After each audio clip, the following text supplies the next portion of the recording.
What's going on, guys? Beautiful Sunday. Sun's out. The snow's disappearing.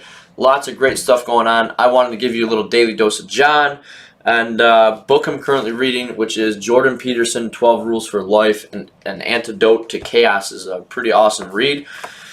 And he talks about everybody hates arithmetic, right? But here's the nuts and bolts of it. It is the things that occur every single day that truly make up our lives. And what I want to talk about is when we've got these options of A or B, what are we doing? Are we mindlessly going through the day? Are we just entertaining ourselves, or are we trying to educate ourselves and move towards a better position, right? So great example for me is my drive-in is 12 minutes each way.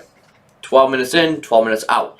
I'm usually here 5-6 days, sometimes 7 days a week, right? So let's say 5 days a week. 24 times 5 ends up being about 120 minutes a week, which is 2 hours. So let's say in a month that's 8 hours. That's almost a full work day spent in the car going back and forth, right? So I have a couple options, right? I could drive to work and just kind of zone out and not realize that I got from A to B, right? That's option A.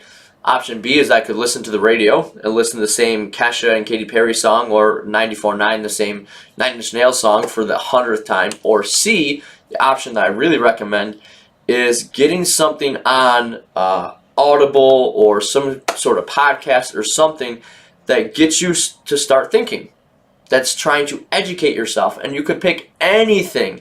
You could listen to an autobiography. You could listen to something on training, something on nutrition, something on mindset, something on finances, something on relationships, something, anything, something on history. But what you're doing is you're listening to it, and it's making you think. It's making you actually think about ideas and thoughts and putting these things into action, right? So that's a lot of time in the car where you could be making progress, or just kind of treading water or going backwards, right? So that's an easy one. The arithmetic's real easy there.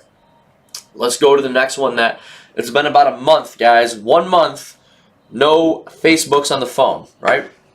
And for me, it was this realization that at 3:30, 3:45 in the morning, that I had a phone glued to my face, and I had to see what that little red circle meant to me, right?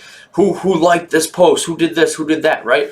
Obviously, I use social media and I use these platforms to try and get some great content out to you guys, but I was addicted to it, right? Super addicted to it. So if you look at your phone for 30 seconds, 60 seconds at a time, 1 minute at a time, but you do that 50 to 100 times a day, which is the average, that's anywhere from an hour to 2 hours a day that you're just scrolling and scrolling and scrolling and hoping to find something, right? And you're just mindlessly scrolling. So by ditching the Facebook off of my phone, and the only time I do it is if I'm at work, using it for a work purpose, I've dramatically freed up a whole bunch of extra time. Guess what I can do in that extra time?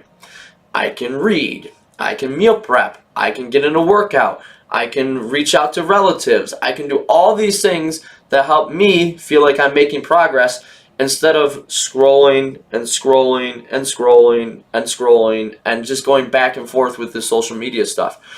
So again, guys, everybody hates arithmetic, but the things you do or the things you don't do on a daily basis will absolutely 120% are going to dictate where you are next week, next month, next year, 10 years from now. So again, really, really good ideas. Get to listening to something on the car ride in.